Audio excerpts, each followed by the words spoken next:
Everybody, I am back with Dr. Eugene K. Choi for part 2 of the conversation that you would have heard last week if you're a longtime listener. I had Eugene on last week where we talked about his experience at a meditation retreat. And we started to get into a little bit of these things that we're going to talk about today. Eugene and I just agreed together we needed to have a part 2 of this conversation because there's so much meat to this. So Eugene, I'd like to say welcome back, although it's been a week for the listeners, a little bit longer for you and I, but good to have you back and to continue the conversation. Yeah, thanks for having me again. It's always fun. Yeah. We're going to talk about a variety of things. I think we're going to start with the executive state versus survival state. And this is based on speaking and engagement that I saw you at, where I was really struck by a number of things, but I just want to own something. I'm in my executive state today, and you can see that I'm wearing my Chiefs sweatshirt because we are recording this Monday, February 12th. Sorry, 2-time repeating Super Bowl champion Kansas City Chiefs. I'm a Chiefs fan. So Eugene is not. I don't think you're a Chiefs fan, or maybe you are, but I'm wearing my Chiefs hoodie because I can, because it's my podcast and I'm a Chiefs fan and they're Super Bowl champions once again. So I'm very much in my executive state today. I have no fight, flight, or freeze in me. I'm just celebrating. It's been great so far. Awesome. That's awesome. Yeah. How are you showing up today, Eugene? How are you feeling today? We're recording this on a Monday, just generally, you got a lot going on too. You got kids and a thriving business. Where are you at today with your mindset? Just every time I am on a call like this, I'm just trying my best to be present, right? It's easy to kind of move forward and look at my calendar and what I have the rest of the day. So that's something I actively try to practice, which is why I used to never use a calendar, right? Until I started my own business. But yeah, just trying to be present. I'm here. I usually try to start off the day with gratitude, right? When you wake up in the morning, when the kids are waking you up. It's hard to do that sometimes. But yeah, it's just constantly trying to remind myself all the little reasons on things to be grateful for, right? Kids are asking a lot of questions because their brains are growing, right? Yeah, they are. I have a heater on. That means, right, it's warm here when it's cold elsewhere. Having a toilet means modern day plumbing that we get to enjoy. Little things like that, right? Whatever you can use. Totally. It's always different every day, but that's kind of, and every day it changes. So always trying to be present. Yeah, I like that. That's something I've really had to work on too. There's so many ways to be easily distracted for me. So many shiny objects and such, and just learning to be present with people, including on this podcast. You actually inspired me to think about, I'm also really grateful that we get a chance to connect for the third time like this through technology. You are in California and I'm in New York. So we're getting a chance to have a really cool conversation across, multiple time zones and have a conversation that we can record for the audience. I'm grateful for that. We can do this. Is so true. It's fun. It's so cool. And we get to look at each other in real time.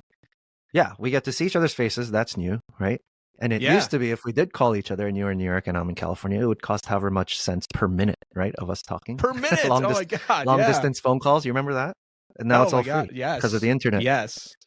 Yeah, pretty cool. And we're doing it on a really cool platform in real time. So little things to be grateful for. So Eugene, let's kick this off and talk about the concept of executive state and survival state. Yeah. This is something you have done a lot of studying on, just to not even pump you up, but just to be factual about it. You've done a lot of studying around the neuroscience of performance, the neuroscience of how people make decisions, how they show up in the world, both personally and professionally. And this is one element of it, is something that's called our executive state and our survival state. So I'd love to hear more about what these things are. Let the audience know, give us a context, and then we'll talk about how they show up for each of us. Yeah, absolutely. If we were to recap this, it's basically our nervous system, our brain only operates in one of two given states at any moment in time, right? Where it's one or the other. It's that simple. We're either in a state of survival or we're either in what I call an executive state. The thing to know about a survival state, it's meant to be used when your life is actually in danger. So if an animal's about to eat you, someone's pointing a gun to your head. And the mode that this puts you in is it's in a reactive mode. You're reacting without thinking. It's important for you not to be thinking in this moment, because if you start thinking, it might mean the difference between life or death. So it's reacting without thinking. That's the key thing to understand. And the executive state is when your nervous system isn't feeling threatened for whatever reason, a lot of the amazing capabilities of your brain comes on. It's behind your forehead. It's your frontal lobe. It takes up 40% of your human brain. It's the highest ratio to any other animal that's out there in terms of the frontal lobe to the rest of the brain. And some amazing functions come from here. Your emotional regulation skills, your creativity, your critical thinking skills, your ability to think, right? But the shocking thing is that research is showing that for about 70% of our adult lives, we're not in the executive state. We're in the survival state. We're reacting without thinking for about 70% of our adult lives.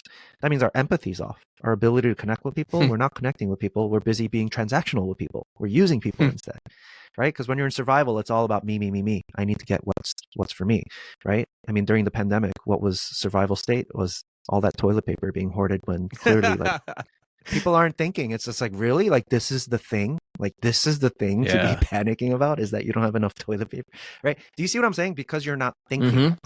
So that's kind of what I realized. And modern day science is showing us how to be able to activate that executive state on a more moment-to-moment basis. So then you'll be able to solve problems that are difficult to solve. You'll be able to see solutions that you might not have seen before, or ideas that you needed. And it's been so cool. I've been testing it out for many, many years now with clients, giving trainings and watching the results, right? Relationships have been saved, businesses have been saved, records were broken, all that cool stuff, right? So it's just been such a joy. Yeah. Yeah. Let's talk about the physiological output of these states and how you generally know. I think people, I'm not going to speak for anybody. I'm speaking for myself. I'd like to tell you that I know, but I'm sure I don't totally know. But science tells us there are certain actual reactions, physiological reactions that happen dependent on the site of our brain. So let's start with survival state. And for the audience listening, I think most people here are going to be thinking about this through the lens of their career or their home life. People listening to this podcast probably aren't in danger on a daily basis, like actually in physical danger. So let's talk about this from let's just take a specific example of a work context. What might it look like to be in your survival state while at work? So, I mean, there's so much stats around this too, right? Like 85% of people at work report being disengaged at work. So the fight flight, when you're in survival, it only does one of three things where you're reacting without thinking, right? So you're either going to fight, flight, freeze. It's called the fight, flight, freeze response. So so it's important to understand in actual danger, it's really obvious. You're going to pick up a weapon to fight, you're going to run for your life in flight, or you're going to play dead and freeze. And in everyday life, if we're surviving for about 70% of our adult lives, it's not because you're in physical danger, it's because you're in emotional survival. There are feelings that you don't like feeling, and there's research that shows emotional pain can be just as painful as physical pain. So your brain can't help but react to these feelings. So then you have to think about how you feel at work on a daily basis. Stressed, frustrated, annoyed, tired. When you're having all these feelings that don't feel comfortable, your brain will usually react in survival because it's already been conditioned to react to them that way. So what does fight look like? It's like the overworker. You keep your head down and work, right? You're tending to work long hours. And we lose the ability to be able to work smarter, not harder, right? So what this means is, imagine a tiger walks into your room. Are you going to look anywhere else except where the tiger is? No. You're only going to look at the tiger. So what's happening in your brain is it's actually developing literal tunnel vision. It's only focusing on the thing that it's concerned about. So we can do the same thing at work. We're so focused on the thing that we're concerned about, whether it's the boss getting mad at you or not meeting the deadline and people getting upset and judging you or whatever it is.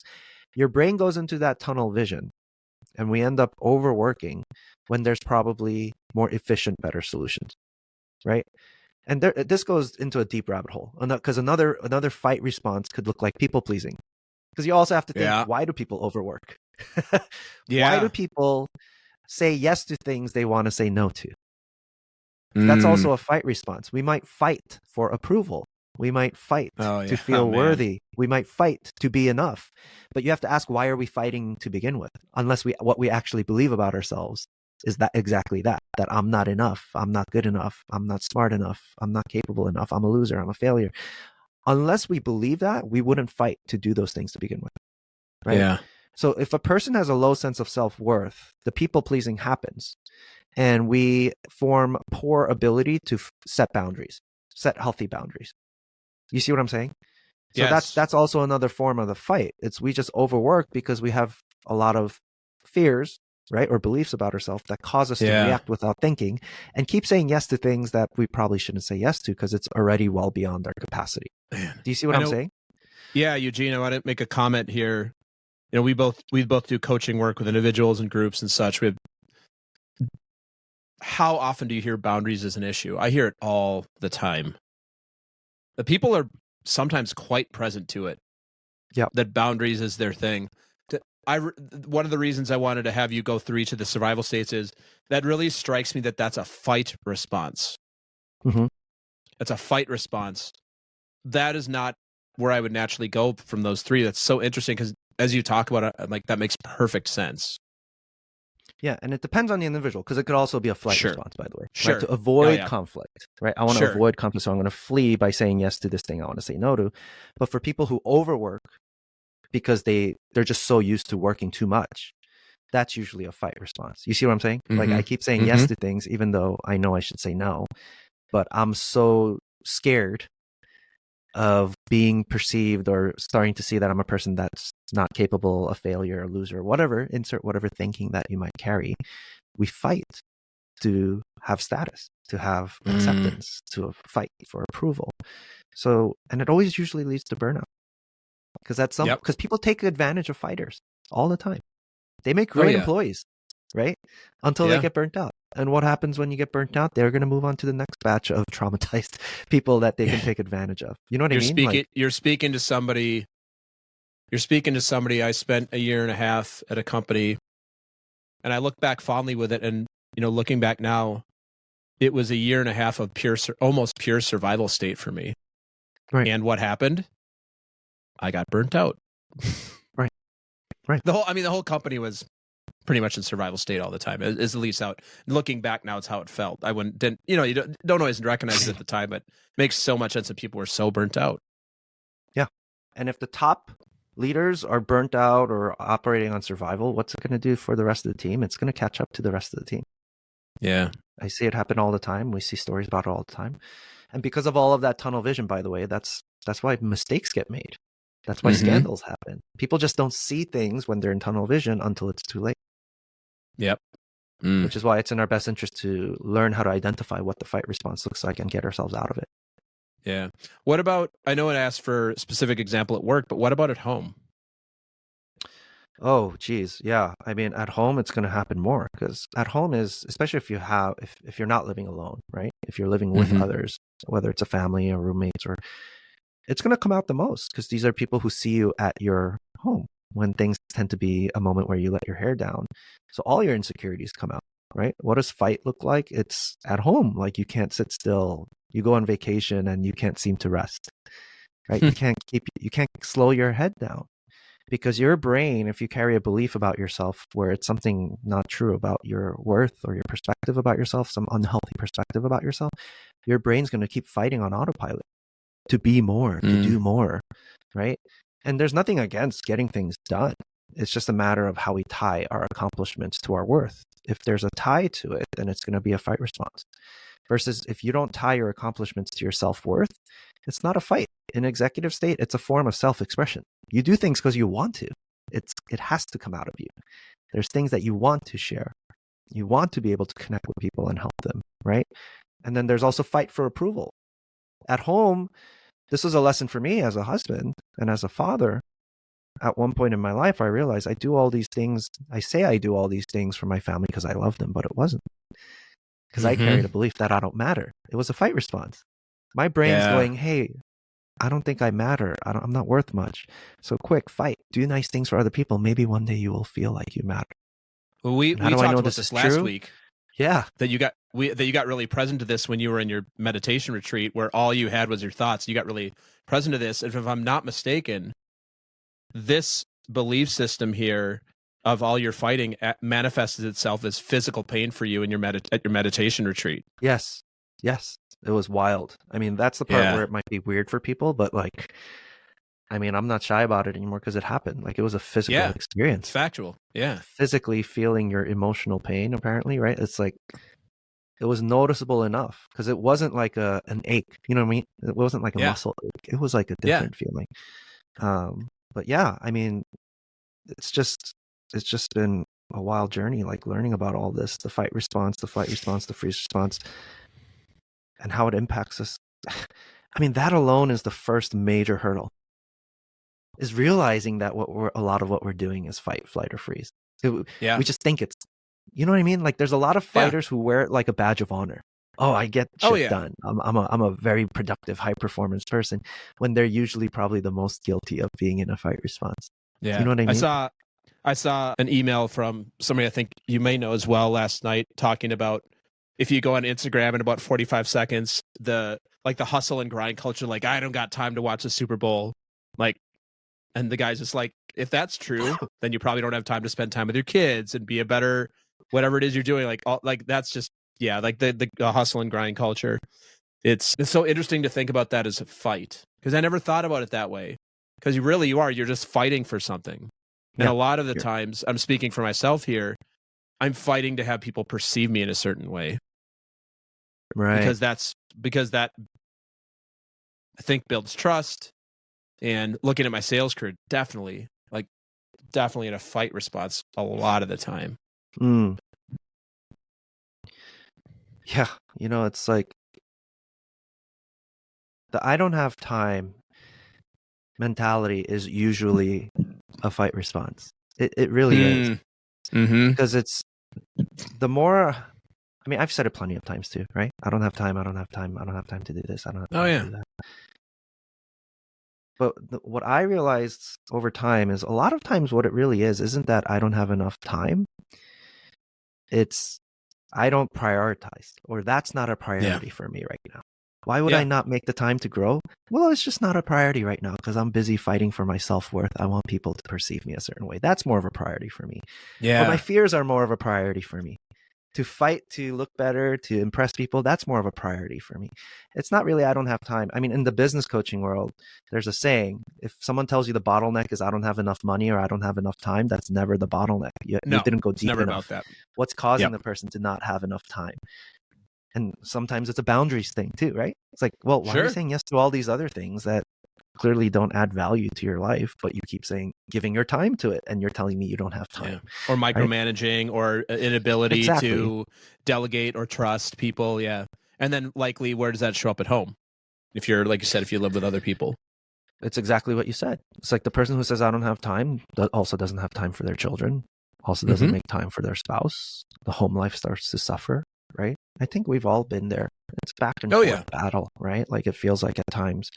And yeah, man, I think that's kind of where the big aha was, just like, it's not about the time, right? Like, time's not even, I mean, I don't know how else to say this. Like, time's not even like I don't know if the word is real. Like, time is just a perception if you think about it. Because there are times in our life where we lose track of time, don't we? When you're really connected with someone, when you're really in the middle of a fun activity that you're doing or whatever it is, you lose track of time. Time is not controlling you in that moment. Why is time controlling you in these other times when you're stressed? It usually just happens when we're in survival. So interesting. Yeah. We create it in our minds to beat the deadline or whatever. And then if I don't meet the deadline, then I'm a loser. If I don't meet the deadline, then I suck. If I don't meet we create all of these other types of realities in our minds when we're in that fight mode. But yeah, I mean, and flight mode, right, is the procrastination, the avoidance, the numbing. Some people use alcohol, drugs, sex to the point of addiction. No judgment around any of that. And then freeze is when we're overwhelmed. We wake up in the morning, don't want to get out of bed. We just don't take action. The big aha for me with the freeze response was, I realized, wait, that means there's no such thing as laziness. What if people who we perceive as lazy, we might perceive them as lazy, but if we look into their minds and their reality, something's going on emotionally, that for whatever reason, their nervous system is overwhelmed and they just can't act. They just can't move. It's a chronic freeze response. You see what I'm saying? Yeah. Whether it's because of their environment they grew up in. There's also science that shows now trauma can get passed down genetically. Maybe it's something that happened in their history, right, with their parents or their Yeah. ancestors, etc. So I don't know. It just gave me a different perspective on things. You know what I mean? Like we might judge someone Yeah. like, that person's so lazy, but I'm like, what kind of freeze response is happening in that individual? They must be hurting, or something must be going on. I wonder what's going on. Yeah. I want to pause here before we move into the executive state and just feeling called to say a couple things. One, this is two friends and colleagues talking about something that we know a little bit about. You know a lot more, but we are not de facto have figured, at least I know that we've talked with this, Eugene. You don't have this all figured out. I certainly don't. And that kind of leads me to the second thing is this serves a purpose. It can be very powerful. Like this survival state is literally what it sounds like. It is a way to survive. And it's not that if people are, and I say this because sometimes I know when I hear this or other coaching, people are like, well, does it mean I'm a bad person because I don't have a lot of facility with this or I'm not aware of it? No. It's like anything else. It's the awareness of it so that you can actually pay attention. And I heard this from one of my clients, and this just really struck me. Are you making a decision or are you making a choice? You hear the difference there? What's the difference? What's the implication? A choice is an empowered, I am choosing to do this thing because a variety of ways. It can be because I care about the people. It doesn't have to be the thing you want to do necessarily. Be like, I'm empowering it because I know it's good for me. I know it's good for people. A decision is, well, there's two things and I'm just making a decision because I have to make a decision. Empowering versus disempowering way to look at, well, let's talk about, I like really on this show, like, you know this, I like to talk about our own experiences because that's the thing we can talk best about. How often in your life in the past or today or where you consider yourself making lots of choices, but you're actually just making a decision? Right. Okay. Got it. I know what you're talking about now. So I just have different vernacular for it, right? Yeah. So, and that's why I bring it up is I had a feeling you'd have vernacular because I know you work on this with people. What's the vernacular you like to use with folks? Yeah. So I either call it I use both words, but it's either a conscious decision or an unconscious decision, right? Right. So we make about 30,000 plus decisions per day, but a lot of these are unconscious. They're subconscious, meaning they're automatic, right? You wake up in the morning because you're in the same environment. Your body just kind of automatically gets up, goes to the bathroom, brush your teeth. It has that routine. You don't have to tell yourself, okay, like, let's get your left foot out and your right foot out. Let's slowly walk to the bathroom. Like you're making all these choices without telling yourself to do it because you got so good at doing it. Yeah. A conscious choice is when you're not in the autopilot anymore, right? And the most powerful conscious choices are when it has to do with your perspectives, your beliefs, stuff like that, right? Because then eventually you start feeling differently, acting differently, thinking differently. So yes, a lot of our life is autopilot. I mean, there's a saying that 90 to 95% of our brain becomes subconscious by the time we're 35 years old, which means by the time we're 35, 95% of the brain is on autopilot. Like, yeah, that's also one of the potential reasons why time passes by so fast the older we get. It's just more autopilot is turning on. Yeah. Right? So to snap yourself out of autopilot, it feels uncomfortable for a lot of people. But imagine like every moment you're paying attention to every little thing. Do you see what I mean? Like, yeah, I do. Making conscious decisions. It requires more brain power. Your brain doesn't like wasting calories if it doesn't have to. That's right. But it becomes really important to do when the life you're living is not the one you want. Because if you keep going into autopilot, it's going to keep trying to move towards that same reality that it's used to. Do you see what I'm saying? So I do. No, that's good. Yeah, that's why I brought this up because I know you and I have talked about this in a different framework, and I was just really reminded when somebody said, "Are you making a decision or a choice?" And yes, there are times we just have to make decisions. Two equal decisions that are both like, but how often do we make decisions go, oh, I have a choice in it? Well, it's sort of, but it is subconscious, and I really like that. I like the idea of where am I making this decision from? Am I choosing something, or am I just making a decision because a decision has to be made? And yes, the lines get blurred. This is not a black and white thing. Obviously, there's many places where we just have to make decisions, but a lot of places, I know myself included, I'd call it I'm making a choice, but it's really just a decision that like doesn't have a lot of thought behind it. Well, I mean, yeah, like the reality though is you have to think about this. It's every day you're making tons of choices. whether you're Oh my doing it God. without thinking or with thinking. Do you see what I'm saying? Whether Yeah. you're doing it from Oh a my place of God. Yeah. executive state or every day you're making choices, but people forget that. I think Yeah. the name of the game is just to look at it again, going, oh my God, I do make all of these choices every single day. How can I ever say that things won't change or I can't change? When in fact, there's so many choices we're making every day. I think we just lose sight of that sometimes, right? Yeah. Oh We yeah. say phrases like, oh, things don't change. That's not true. Everything's freaking changing every single second. We're Totally. getting 100,000 new heartbeats every single day. We're breathing in 2 million new liters of air every day. 25 million cells are replacing itself every single second. How can we ever say things don't change? What if it's just our brain's bias? It got programmed. It got used to just looking at certain information, and then we tell ourselves things aren't changing. When everything is freaking changing every single second to the single cell, like at a cellular level, everything's changing every second. So anyway, now I'm overwhelmed just thinking about that. Right? It's scary for people. Unbelievable. It's unbelievable. Because the brain naturally doesn't like change. No. Because when we're cavemen and cavewomen, you go into uncertain territory and change the environment, you might get killed. So that's hardwired in us. But then the thing that we're missing out on is if your life's not in danger, it's okay to go there. And when you go there, that's when amazing change happens. That's when you're able to, you know what I mean? Like that's when opportunities, solutions, so many things happen. But yeah, man. Well, so Eugene, let's now talk about the other side of this, the executive state, which earlier you said science shows that for adults, it's about 70% survival state. I'm sure that they've hooked people up to monitors or had them wear something and actually doing it. So now let's talk about what the executive state is. You mentioned a little bit about it, and then what kind of things might we notice or pay attention to of the output there? Because survival state, you have your fight, you have your flight, you have your freeze. What about on the executive state side? So on the executive state side, there's so many functions you're accessing. Your critical thinking skills, so you're able to solve complex problems, right? You're actually able to think through it versus just reactively making a decision and then realizing, looking back on it, it was a big mistake because you didn't see some sort of key piece of context or information you should have looked at. Because in survival, your brain's in tunnel vision. Your emotional regulation skills comes from your executive state. So when you're having a moment, it's your executive state that can help you calm down faster, right? Calm your nervous system down faster. The most important one for me, honestly, is empathy. The ability to have empathy and compassion and not treat someone like a number, like a transaction. That's so important for me, whether it's at a leadership level or at a parent or a spouse level. How can we access our empathy and actually connect with people? Because I mean, the reality of it was, I think I shared during the whole meditation thing too. It's just like, there's so many times I used my kids.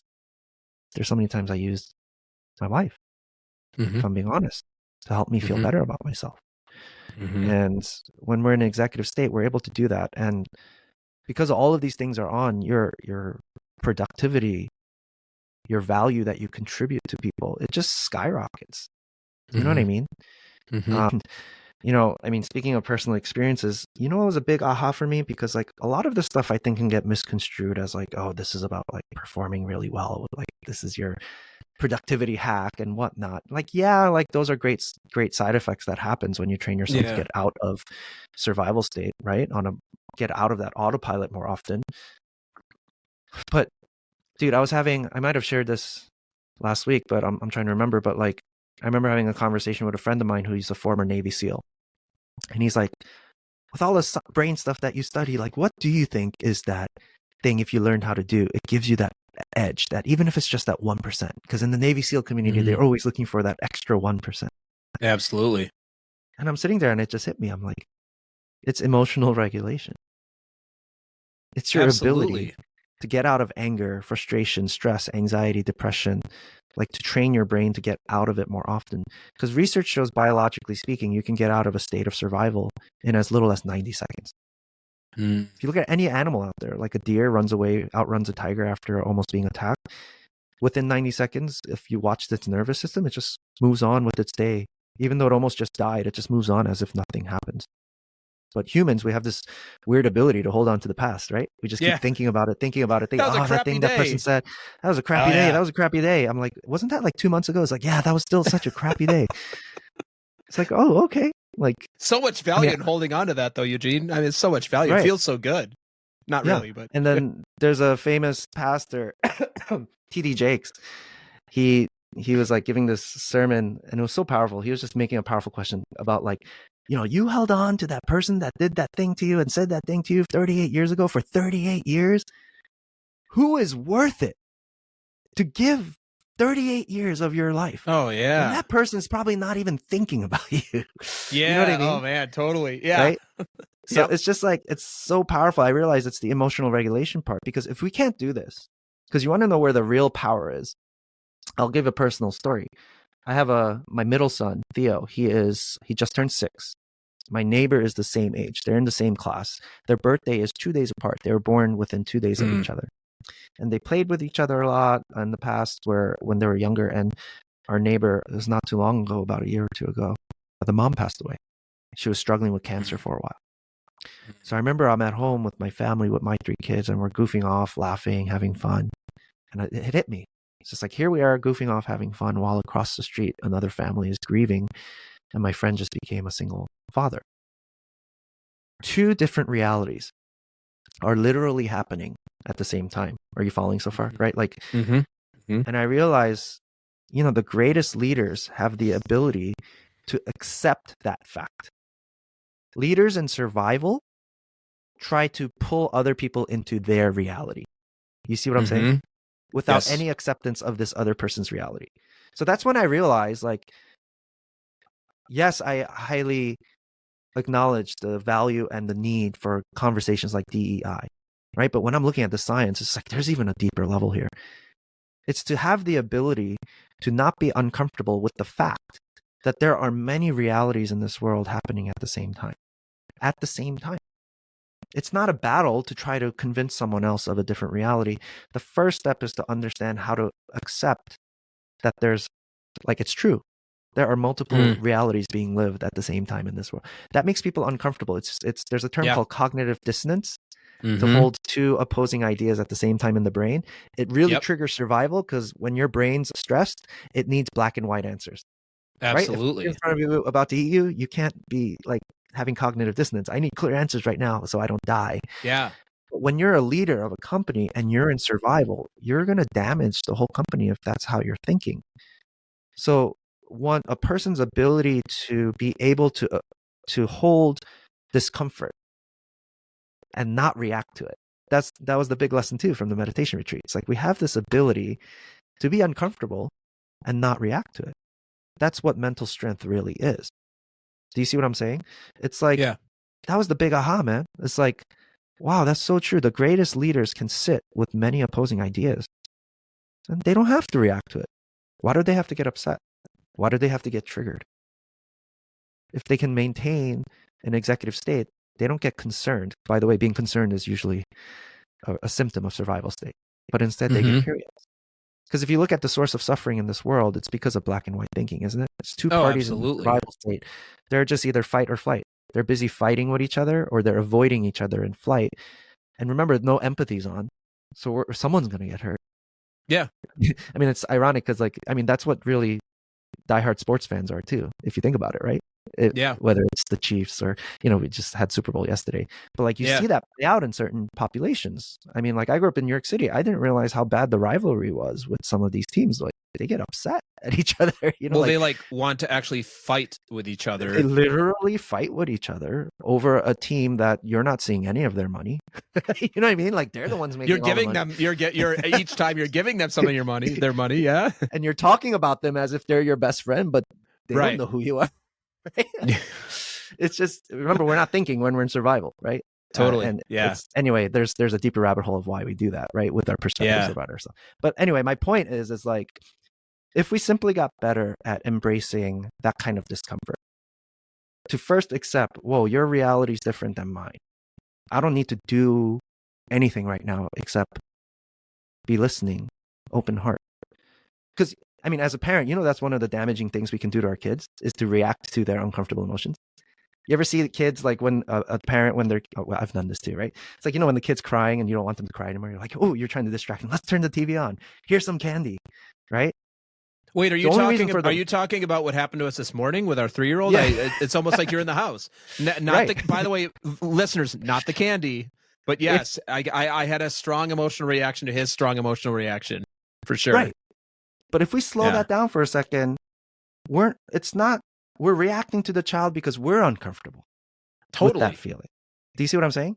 Yeah. And we all do it. For but sure. Then what's damaging though in the long term, if that's repetitive, is the kid eventually goes, is something wrong with this feeling? I should not be feeling this feeling. Totally. Versus imagine the parent who's okay with the discomfort of my child melting down and I'm cool as a cucumber. Give my child a big hug, acknowledge, don't react, listen. Then that trains the child to go, oh, it's okay to feel these feelings then. There's nothing wrong with. Do you see what I'm saying? Because emotional pain can be processed as physical pain. We want to train our children early on. Like, look, it's not going to kill you. Yeah. And there's nothing wrong with it. Oh my God. And if our kids get trained to do this, I'll bet my life on it. We'll see the suicide rate go down in our for sure adolescent, because right now it's going up. Because what's happening is we're not taught how to handle these uncomfortable emotions. So then you see more and more of these stories where a partner breaks up with a partner and they kill themselves. Yeah, it's horrible. Over a breakup. And there's no judgment around it. It's just we just need to look at the context. When we live in a generation now where it's so hard to feel uncomfortable feelings because we're so scared all the time. Whether it's in school, right? School shootings. Gen Z was nicknamed the school shooting generation. Yeah. And if you look at that and then imagine every day in your daily environment at school, not only do you feel physically scared at times because of these shootings that are happening, but now you feel emotional. Add technology to the mix. Now you feel emotionally scared because you never know if you do something stupid, someone might whip out their phone and record you and it's on the internet now. And that's shame multiplied by like however many times, right?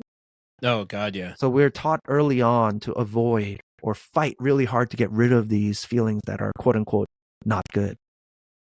But because we're not able to understand and get good and train ourselves to feel these feelings and accept them, we go into fight, flight, freeze all the time.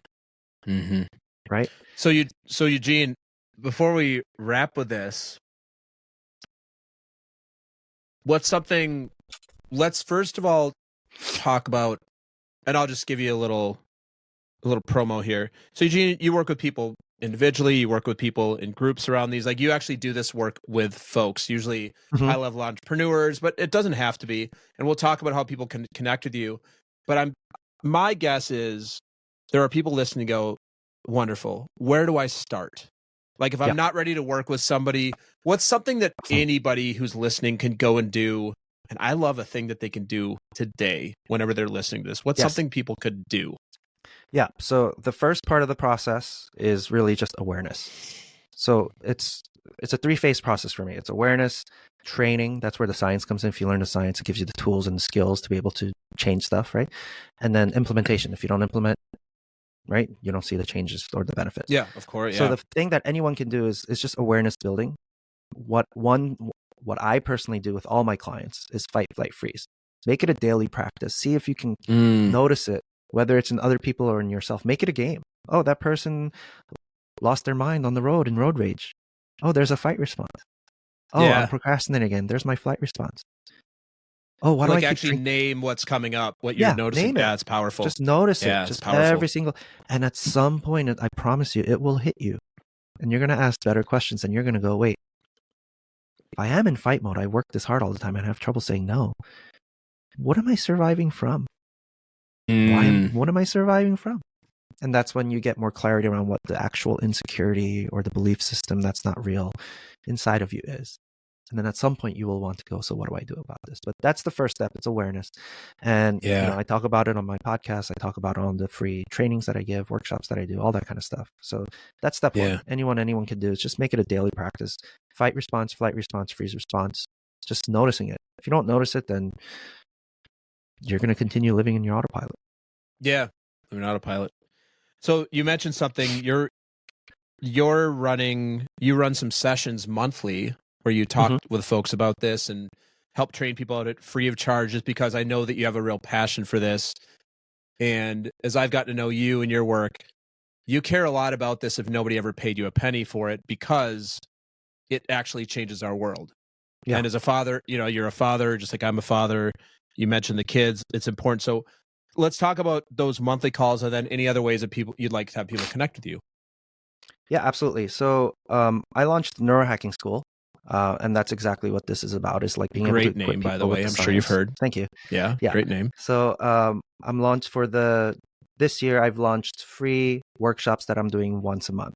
And that's where you can sign up for those. And then if there's other workshops that you're interested in that's more private, I run paid group sessions and all that kind of stuff with clients. That's something you can check out there as well. Very cool, Eugene. All right, let's get a little vulnerable for a minute.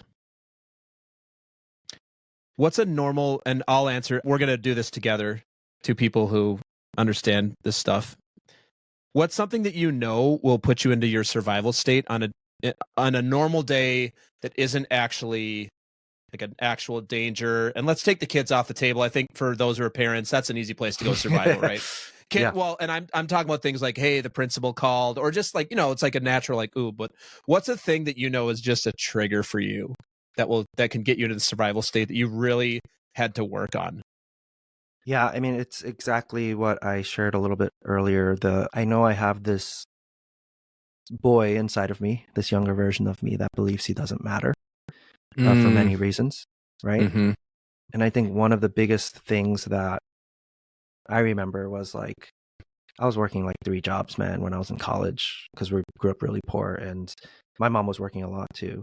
And every night, if I ran into her, I knew she had a list of things she wanted me to do. And I would go out of my way to get it done, because English wasn't her first language. Yeah. But when I would ask her to help me with something, it would always be, I'm too busy, you know what I mean? Or she'd say yes and she'd forget. So in my mind, eventually it became programming. It's like, if you don't listen to me, it's because I don't matter. Mm-hmm.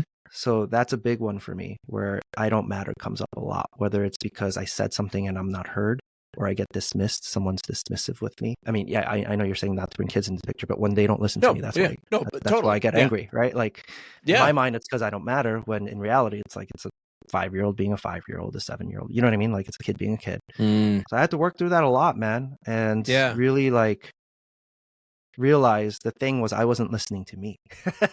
I was doing it to myself. Do you see what I'm saying? There was a part of me that felt unheard, but I was so busy trying to become somebody by fight mode and working hard, I wasn't listening to that kid. Or I was avoiding that kid, right? With getting myself drunk a lot or whatever, right? Sure. I had to work through that a lot. And yeah, man, that's something I had to work through a lot and still do every day. That's something I'm committed to doing for myself, making sure I listen to myself. Yeah. It means feeling your feelings and such, right? And all that. Yeah. Matt, mine's similar. I'll answer this as well. I'm not trying to just put you on the spot, but mine is respect. When I don't feel respected, and I know for me a huge trigger is when you're not on time. If it's in my calendar, I'm pretty chill when it's, hey, we're getting together, I'll see you around this. But if I'm recording a podcast or I have a client and people just show up a certain amount of time late, my survival state and my little kid takes that as a personal affront that you don't believe that I'm worthy of the respect and you have disrespected my time.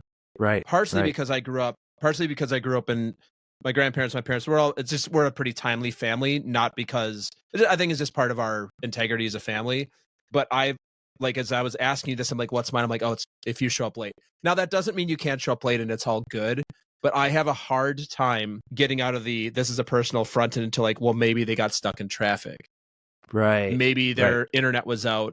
And so for me, like just being aware of giving folks grace, and it's very likely an actual attack on me. But if we go back to it, I actually think I feel physical pain sometimes. Right. Like, oh, like this person, like I don't feel like this person respects me. I feel almost it's not actual physical pain, but it's painful. Yeah. Just like for you, it's probably like if you're in a space and you're probably still in spaces where you feel like you don't matter, that's probably really painful for you. Right. Right. And one question I always ask, because what's happening in these moments, it's not what's happening. It's not. No, it's not. It's about what happened. It's not, yeah, right? it's not about like the person who's 4 minutes late for a Yeah. podcast interview. It's not actually about, that's actually not changing my life in any way, shape, or form. It's fine. Right. It's actually Right. fine at an intellectual level. I love that. I mean, yeah, that's why one question I always ask myself is like, what happened? Meaning, like, So what am I powerful. remembering right now? Oh, Yeah. I'm remembering that time my mom XYZ or my brother did. You know what I mean? Like my Yeah. friend did. Insert whatever happened, right? Yeah, totally. But yeah, man, it's a daily work in progress. Yeah, I just leave you this, Eugene. You know, I think very highly of your work, and you, wonderful, like person of high integrity. Just keep doing the good work you're doing. It's much needed out there. I'll see you on one of your workshops soon, and I think we'll be seeing each other in person in a couple months as well, which I'm very much looking forward to as always. Same. Thanks so much. Thanks so much for having me. Thanks so much, Eugene. Thanks for spending 2 hours with us. Yeah, as we speak absolutely. about time, this is no small amount of time for you. You got a lot of things going on, so I really appreciate it. Yeah, it was an honor to be here. Thanks so much. Thanks, Eugene. Bye. Thanks for listening to another episode of Talking to Cool People with Jason Frizzell. If you enjoyed today's episode, please tell your friends. Follow us on Instagram and Facebook, and give us a shout out, or take a moment to leave a review on iTunes. If something from today's episode piqued your interest and you'd like to connect, email us at podcast@jasonfrizzell.com. We love hearing from our listeners because you're cool people too.